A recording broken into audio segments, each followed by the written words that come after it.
¿Quién fue Ralph Waldo Emerson? Fue un escritor, filósofo y poeta estadounidense. Bueno, más o menos estadounidense. Líder del trascendentalismo a principios del siglo XIX. Sus enseñanzas contribuyeron al desarrollo del movimiento del nuevo pensamiento a mediados del mismo siglo. Si quieres saber cuáles fueron sus más grandes aportaciones, quédate hasta el final de este video. Nació en Boston, Massachusetts, el 25 de mayo de 1803. Hijo de Ruth Haskins y William Emerson, un ministro unitario. Fue llamado Ralph como el hermano de su madre y Waldo como el padre de su bisabuela. Fue el segundo de 5 hijos que sobrevivieron hasta la vida adulta. El padre era un pastor unitarista que murió por un cáncer de estómago casi 2 semanas antes de que Emerson cumpliera 8 años, dejando a su familia en absoluta pobreza, de la que salieron aceptando la caridad y admitiendo huéspedes.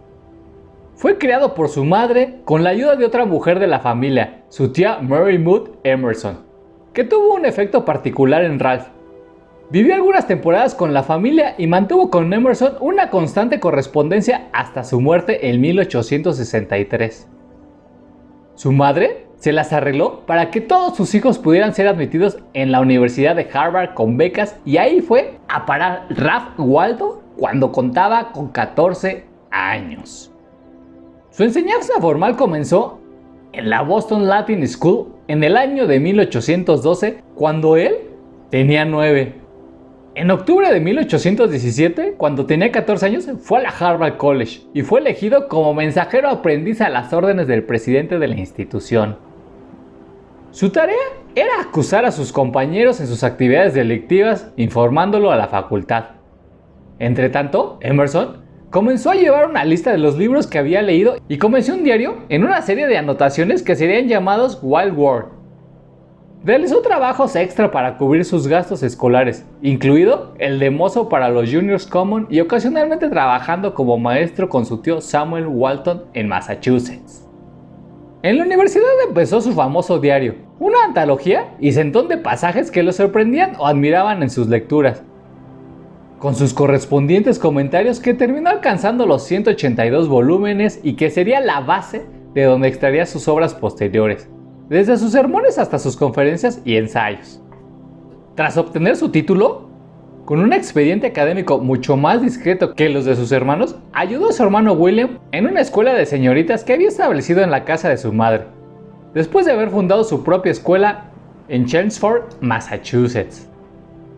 Cuando su hermano William partió a Gotinga para hacer sus estudios en teología, Emerson asumió la dirección de la escuela, lo que aseguró su manutención largos años y le dejó tiempo suficiente para estudiar teología en la Harvard Divinity School y convertirse a sí mismo en un pastor unitario en 1829. El hermano de Emerson, Edward, 2 años más joven que él, entró a la oficina del abogado Daniel Webster después de haberse graduado en Harvard. La salud psíquica de Edward comenzó a deteriorarse y rápidamente sufrió un colapso mental. Fue llevado al asilo McLean en junio de 1828 a la edad de 23 años. A pesar de que recuperó su equilibrio mental, murió en 1834 por una tuberculosis que aparentemente arrastraba de tiempo atrás. Otro de sus brillantes y prometedores hermanos, Charles, nació en 1808, murió en 1836, también de tuberculosis. Era algo que les afectaba demasiado en ese tiempo, siendo la tercera persona de su círculo cercano en morir en un periodo de pocos años. Conoció a su primera esposa, Ellen Lowes Tucker, en Concord, New Hampshire, el día de Navidad de 1827, casándose cuando ella tenía solo 18 años. La pareja se mudó a Boston, junto a su madre de Emerson, quien viajó con ellos para cuidar de Helen, que ya sufría de tuberculosis, otro más.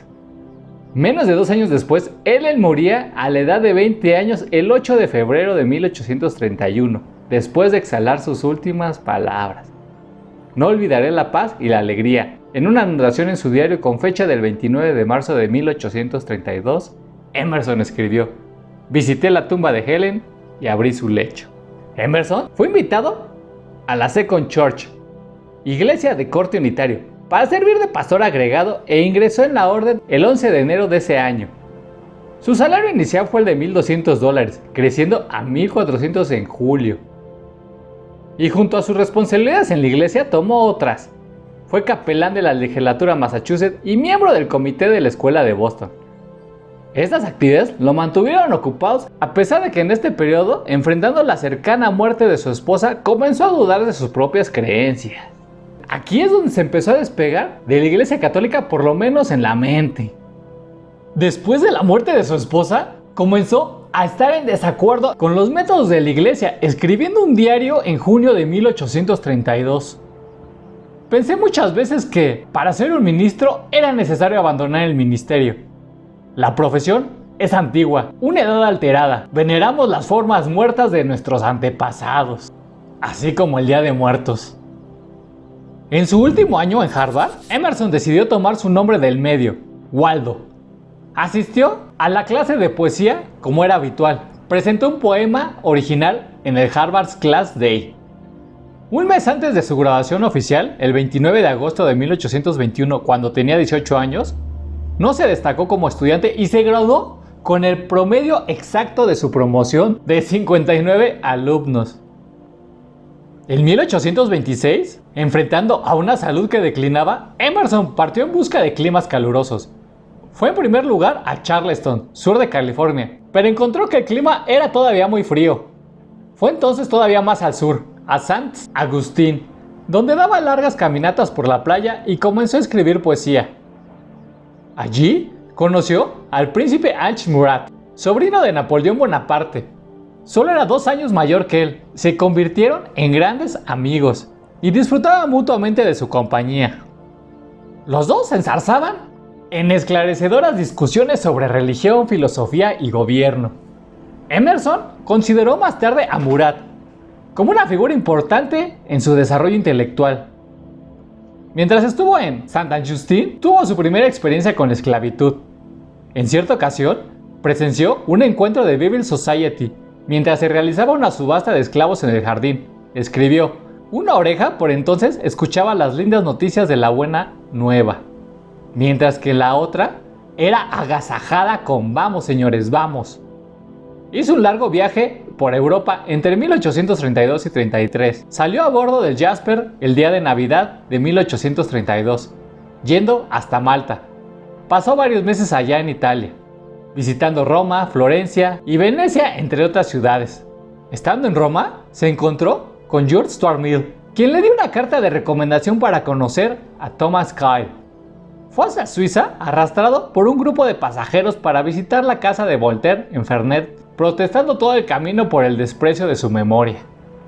Se detuvo en París, una especie de Nueva York ruidosa y moderna, donde visitó el Jardín des Plantes, Museo de Historia Natural. Se vio realmente conmovido por la organización de las plantas de acuerdo con el sistema de clasificación de Jussieu, y por la forma en que todos los objetos estaban relacionados y conectados. Como dice Richardson, el momento de Emerson de penetración entre las interconexiones de cosas del Jardín des Plantes fue un instante de una intensidad casi visionaria, que lo llevaron lejos de la teología y lo arrastraron a la ciencia. Regresó a los Estados Unidos el 9 de octubre de 1833 y se mudó con su madre a Newton, Massachusetts, para vivir con su abuelo, el Dr. Asa Ripley, en una casa que sería llamada más tarde The Old Mines. Viendo el crecimiento del movimiento del Lyceum, que daba conferencias sobre todo tipo de temas, Emerson creyó en la posibilidad de una carrera como catedrático. El 5 de noviembre de 1833 dio la que sería la primera de más de 1500 conferencias, discutiendo los usos de la historia natural en Boston. Esta era una explicación extendida de sus experiencias en París. En esta conferencia sentó las bases de sus más importantes creencias e ideas que más tarde desarrollaría en su primer ensayo publicado sobre la naturaleza.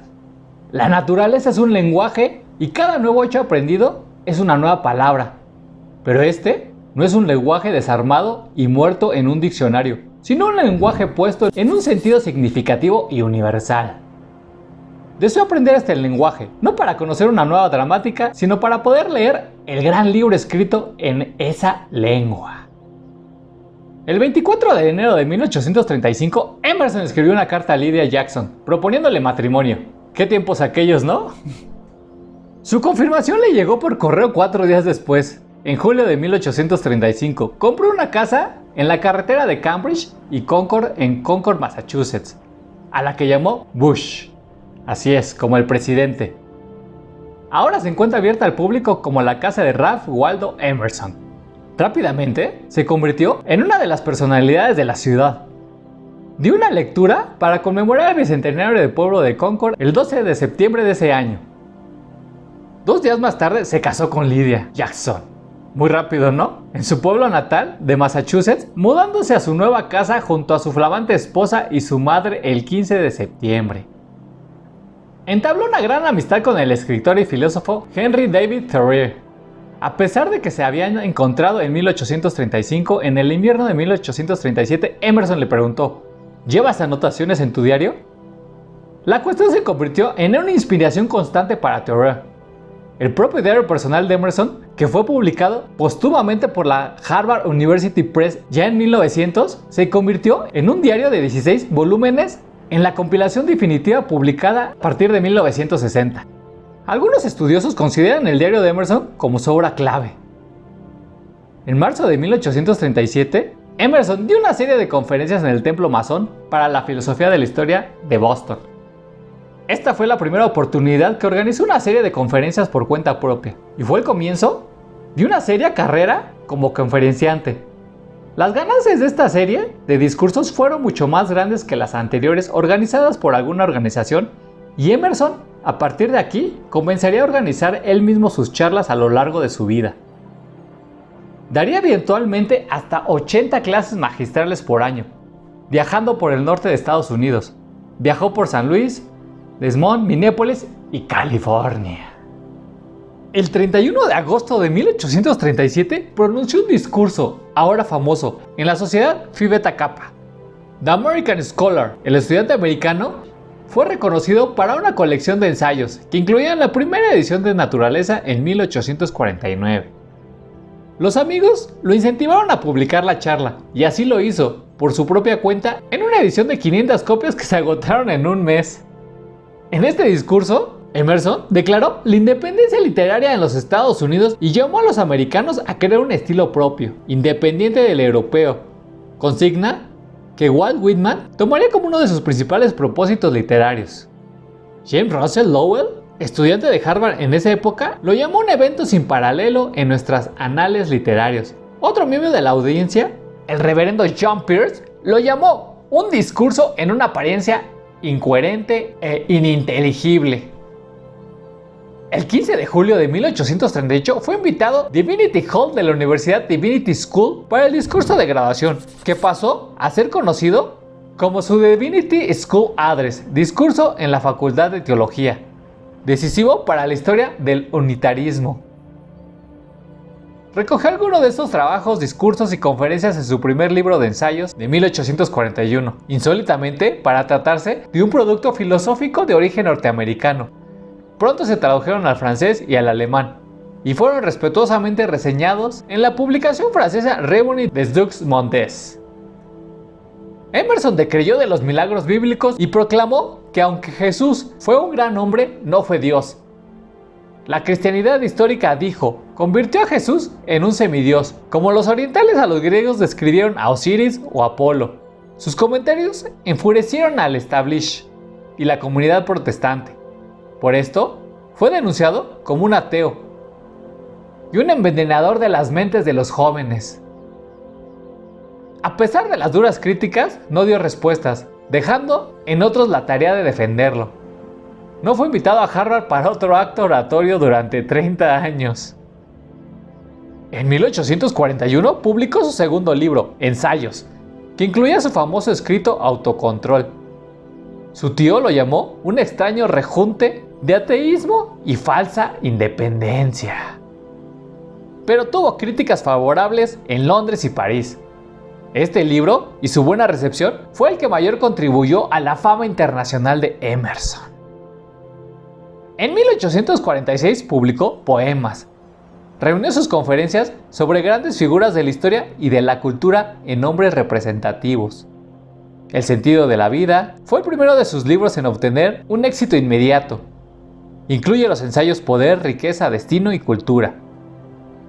Después publicó un segundo poemario, Día de Mayo y otros poemas. Su producción se reduce desde entonces, aunque su fama de escritor ya era enorme. Sociedad y Soledad es otra colección de conferencias y en Parmazo recoge sus poemas favoritos. Otras obras son Cartas y Objetivos Sociales e Historia Natural del Intelecto. La filosofía de Emerson es típicamente liberal, potencia los valores del individuo y del yo. Es afirmativa, vitalista y optimista. De ahí las alabanzas que mereció por parte de los pensadores como Friedrich Nietzsche y otros.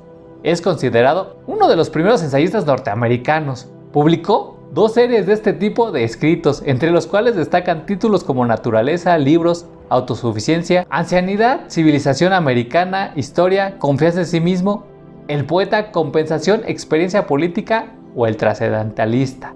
Así es, era una persona que hablaba con la verdad, por eso es que era muy amado o odiado.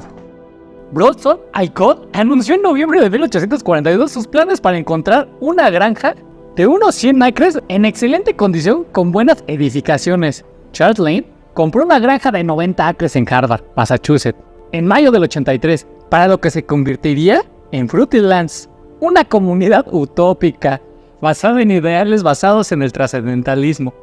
La granja se manejaría sobre la base de un esfuerzo común. Sin animales como la labranza, sus miembros no comerían carne ni usarían lana. Lana de lana. Emerson diría más tarde sentirse triste de corazón por no encajar personalmente en el proyecto. A pesar de eso, sintió que Fruitlands no se convertiría en un proyecto exitoso. Toda su doctrina es espiritual. Escribió, pero terminan siempre pidiendo plata y tierra. Incluso, Alcott admitió no estar preparado para administrar con sabiduría Fruitlands. Ninguno de nosotros estaba preparado para llevar a la práctica la vida ideal que soñábamos. Es así que nos sentimos aislados. Luego del fracaso, Emerson ayudó a Alcott a comprar una granja para su familia. El diario cesó su publicación en abril de 1844. Horace Greeley dijo de él, al final, que fue el más original y lúcido periódico jamás publicado en este país. Una revista no muy famosa sería publicada en el 29 bajo el mismo nombre. Así es, en la Gran Depresión. En 1844 publicó su segunda colección de ensayos titulados Essays, Second Series. Esta colección incluía el poeta Experiencia, Regalos y un ensayo titulado Naturaleza. Un trabajo diferente del publicado en 1836 bajo el mismo nombre. Se ganó la vida como un conferenciante popular en Nueva Inglaterra y en muchas zonas del resto del país. Comenzó sus clases en 1843. Hacia 1850 daba casi 80 por año. Hablaba sobre una gran variedad de temas y muchos de sus ensayos derivaban de sus conferencias. Cobraba entre $10 y $50 por aparición, que en ese entonces era mucho, otorgándole unos $2,000 en una temporada típica de invierno. Esto era más que sus ganancias por otros medios. En algunos años no ganó más que $900 por unas 6 conferencias y por una serie de charlas en Boston cobró $1,600. Dio aproximadamente 1,500 conferencias durante su vida. Sus ganancias le permitieron expandir sus propiedades comprando 11 acres, casi 5 hectáreas de tierra en Walls Pond y unos acres más en un terreno más cerca. Emerson fue introducido a la filosofía hindú cuando leyó los trabajos del filósofo francés Victor Cousin. En 1845, los diarios de Emerson delataban que estaba leyendo el Bhagavad Gita y los ensayos sobre los Vedas de Henry Thomas Coleridge. Emerson fue altamente influenciado por los Vedas y muchos de sus escritos tenían fuertes rasgos de la doctrina del no dualismo. En 1867 la salud de Emerson comenzó a declinar. Escribió mucho menos en sus diarios. Entre el verano del 71 y la primavera del 72 comenzó a tener problemas de memoria y a sufrir de afasia. Hacia el final de la década, por momentos olvidaba su nombre. Y cuando alguien le preguntaba cómo se sentía, respondía, bastante bien. Perdí mis facultades mentales, pero estoy perfecto. El problema con su memoria comenzó a perturbar a Emerson, al punto de avergonzarlo, por lo que cesó sus apariciones en públicos hacia 1879. Tenía ya 76 años. Como escribió Collins Emerson, tiene miedo de confiar mucho en la sociedad y tiene en cuenta las fallas de su memoria. y las grandes dificultades que tiene para encontrar las palabras que desea. Es doloroso atestiguar sus momentos de pudor. En abril de 1882, una repentina lluvia lo sorprendió mientras caminaba. El frío era intenso. 2 días más tarde fue diagnosticado con neumonía. Murió una semana más tarde, el 27 de abril de 1882, y está enterrado en el cementerio Sleep Hollow, en Concord. Fue depositado en su ataúd, llevando un manto blanco regalado por el escultor americano Daniel Chester French. Te dejo una cita de Rawls: no vayas a donde el camino te lleve. Ve a donde no hay camino y deja un rastro. Las personas más valientes no necesitan que nadie les diga el camino que deben tomar. Son capaces de crear un camino donde antes no lo había. Y si sigues a la mayoría, seguramente terminarás en el precipicio con ellos.